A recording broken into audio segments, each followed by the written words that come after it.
What is up? Please forgive any bad sound quality. I just have a Yeti mic, so it is raining by me, so we might get some cool gothic thunderstorm sounds. That would be a bonus. But let's just get right into this. So this is KingCobraJFS, the Aghori of Casper, Wyoming. I've always liked reading about world religions and especially ascetics and renunciants and people that, renounce the things of this world. And the more I watch of Josh, the more he reminds me of one of the most interesting ascetics in the world, the Aghori Sadhus of India. So what's a sadhu? A sadhu is the holy men of India, or ascetics, renunciants. Without getting too deep into Hinduism, which is, a bunch to go over, I'll just dive into the Aghori Sadhus.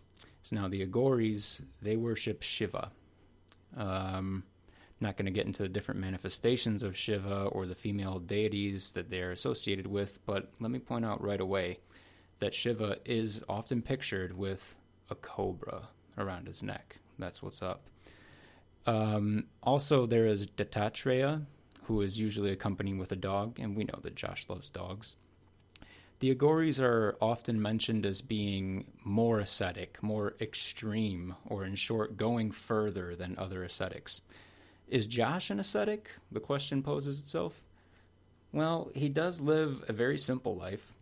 He doesn't have sex, at least not anymore.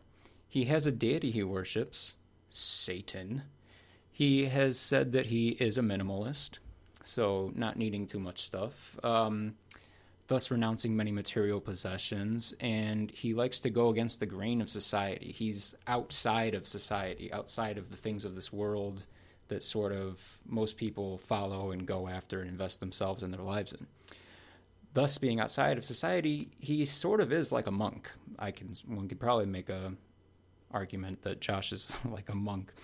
Anyway, some of these things may come again later, but to describe the Aghoris in broad strokes, let's say they hang out in, do rituals in, or even live in what's called the smashans, or smashans. I don't know the emphasis, but it's S-M-A-S-H-A-N.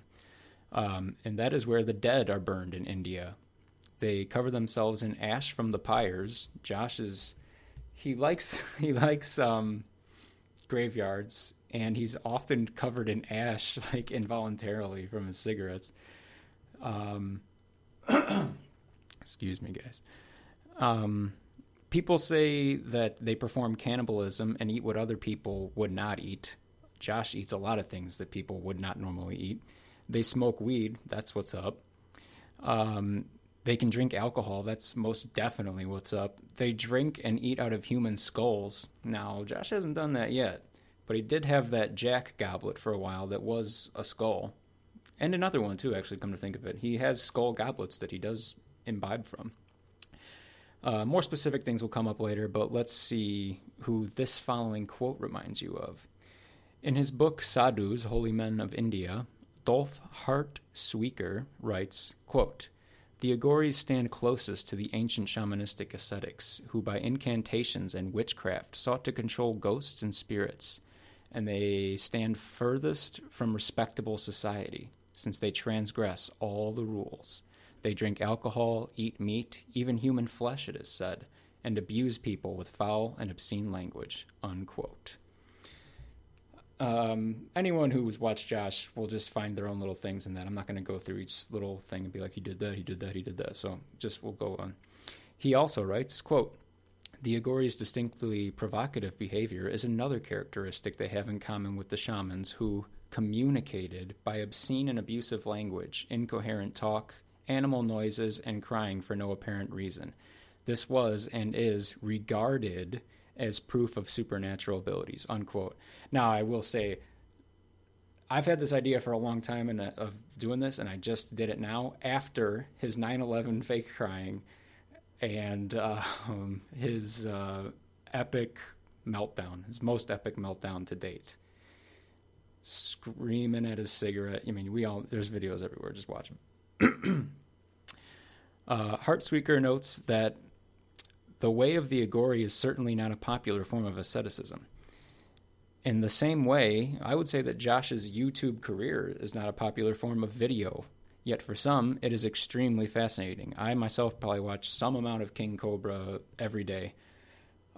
He also explains the logic of their behavior. Quote, "There is a metaphysical logic behind this deviant behavior that defines the Aghori as real ascetics and not just degraded madmen.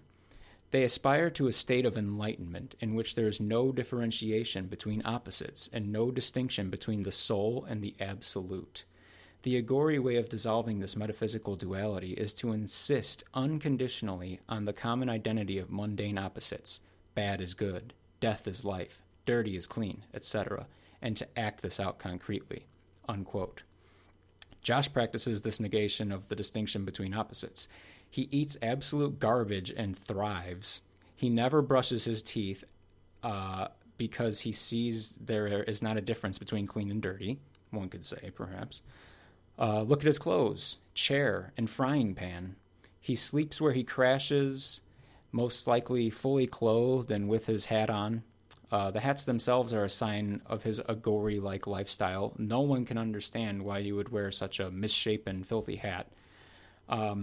Robert Svoboda, who has written another book that I'll reference momentarily, made a YouTube video in which he said that he witnessed an Aghori eating tobacco for nourishment.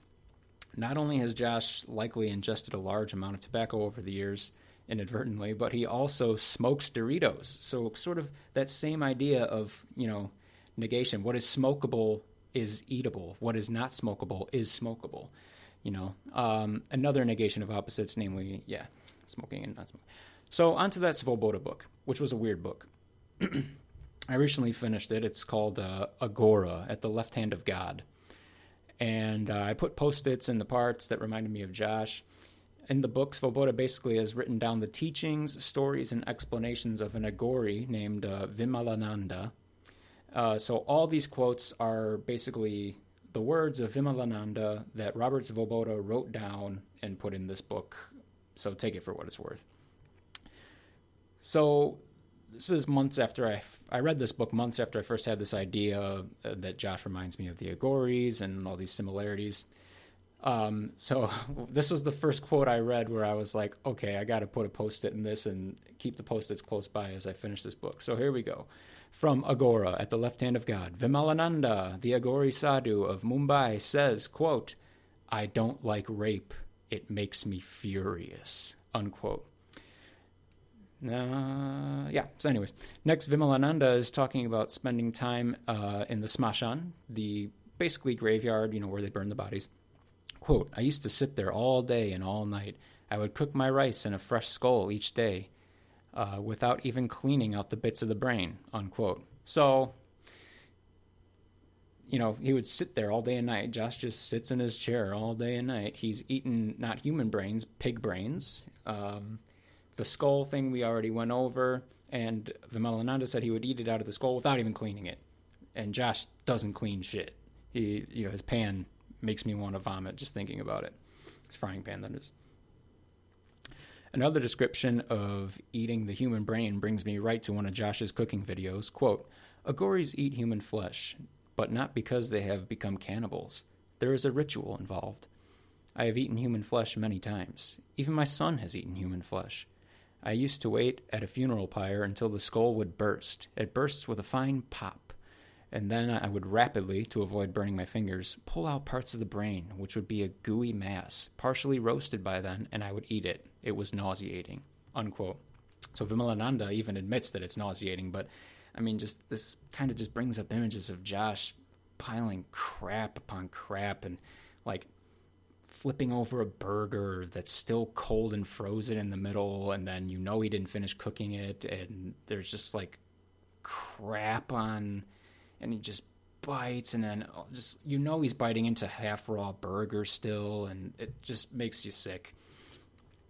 Lastly, this isn't really something Josh has done, but it sounds crazy when you first read it.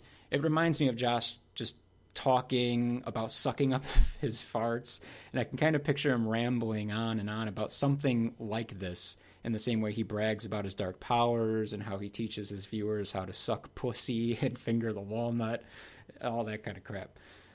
So there's this tantric practice called Vajroli, Vajroli, where a man learns to suck things up with his penis.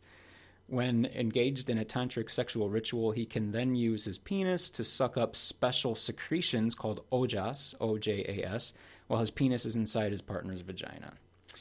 So here's the quote on what you must be able to do. And again, this just reminds me of I could just see Josh rambling about something like this. So here we go. Quote, "Anyway, after you have been able to suck up water through the penis and hold a bladder full of water for 3 hours, you proceed to use milk to cool the genital organs, then ghee, clarified butter, to lubricate, honey next. It is very sticky and hard to make flow upward.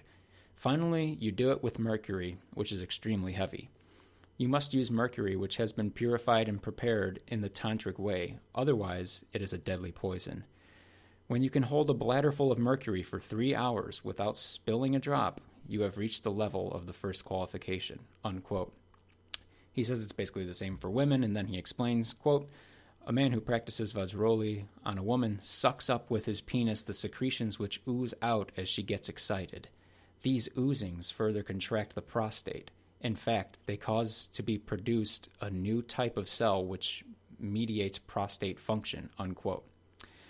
So that's about all I had. Just these funny little similarities between Josh and these Aghori Sadhus. Look up pictures of the Aghoris, and I mean, you could see just similarities. So anyways, if you made it this far, feel free to take this audio and sync it up with actual video clippings of this stuff that it reminds you of. I don't like doing video editing, so that's why I didn't. Anyways, I got some other ideas that I might be doing soon, so stay tuned, and I'll catch you cool cobras later. Stop. Fucking stop.